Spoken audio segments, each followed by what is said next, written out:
never know how deep it is until you're in it, and at that point it is too late. So, I mean, we've just had an incredible amount of rain over the interior, but along the coastline, the headline really is this flooding. We anticipate the tide coming up tonight to be higher than what we just saw here, and this one now the third highest on record, it appears, in Boston. So pretty incredible stuff here. This storm, multifaceted, as we've been telling you all week long. Very high impact from the coastal flooding, but also the strong winds. I mean, we've had a lot of damage reports already. Heavy rain and yes, some heavy wet snow. That is something that right now is confined to the Berkshires, where there is a winter storm warning. But in the Worcester Hills, in the wee hours of the morning, we had some snow. It has flipped to rain. It may go back to snow later on today and accumulate. And with the stronger winds, and then you add that snow, we could have some issues with power outages out in this area. We've had some of that closer to the coastline and in many areas where the winds have been bringing down some tree limbs. So the gusts so far up over 60 miles per hour in a lot of spots, including Cambridge. And you can see Nantucket Vineyard also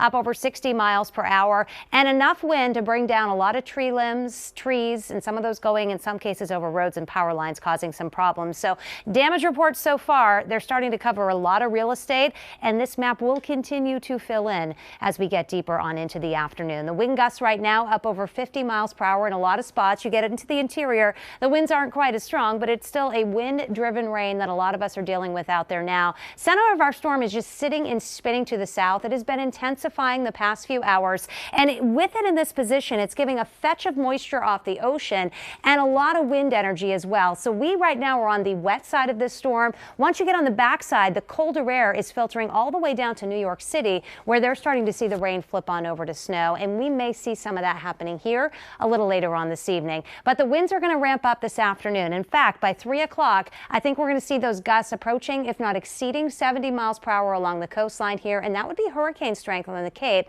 Those winds are going to be with us into the early part of the night, unfortunately coinciding with that next high tide. And then by tomorrow morning, the winds turn more to the north, but they're still up there. It may take until tomorrow afternoon before the winds finally start to come on down. So this will have implications on the tides that are coming on up, and there are 3 more that we're going to be watching. For more on that and what we can expect, we're going to send it on over to Mike Wacham to talk a little bit more about that. Mike? You know, Cindy, you were talking about the fact that we've already probably established the 3rd highest tide in Boston Harbor, and this is not even the worst of it. If you look at comparison, you know, we set the record just back on January 4th, where we hit a 15.1, which comparable to the blizzard of 78. Again, not the wave action going on in that first one. And look at the perfect storm, 14.4. We were above that today. And it looks like as we head for the midnight tonight, we'll be above that. So the flood level is very similar to January 4th, but the difference being we have 4 tides as opposed to 1, and we have this wave action, tremendous amount of wave action, 25 to 35 foot seas that are building offshore. You can see how they're plotting their way and moving their way right towards the East Coast, even as we speak at this moment. So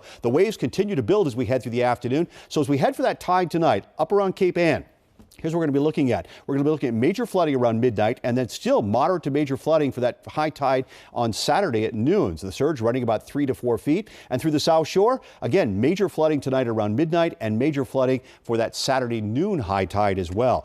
Get the idea. We have just really kind of gotten the first tide out of the way, and it may not be the worst of it. The worst one may be later on tonight. Cindy? All right, so coastal flooding, of course, but, you know, just regular inland flooding, a concern through the afternoon. Look at these downpours. I mean, the yellows here indicating some pretty intense rain, and this is over a widespread area. And I want to take in a little bit tighter here into southern Worcester County, because this is where we've had a bit more impressive rainfall rates. There could be some indications here on the radar picking up on perhaps some sleet starting to mix on in through some of the Worcester Hills. But nonetheless, the rain is coming down heavy enough that we do have a flood advisory till 3:15 for southern Worcester County, as we are seeing a lot of ponding out there and some poor drainage flooding as well. Outside of that, there is a flood watch for a lot of easternmost Massachusetts through tomorrow morning, as we are expecting a widespread 2 to as much as 4 inches of rain. Many areas have seen over 1.5 inches already. So let me step you through the timeline here as we go into the early afternoon. Still snowing in the Berkshires, but raining pretty much everywhere else. But you can see what's happening here. The model picking up on that flip on over to snow through the Worcester Hills.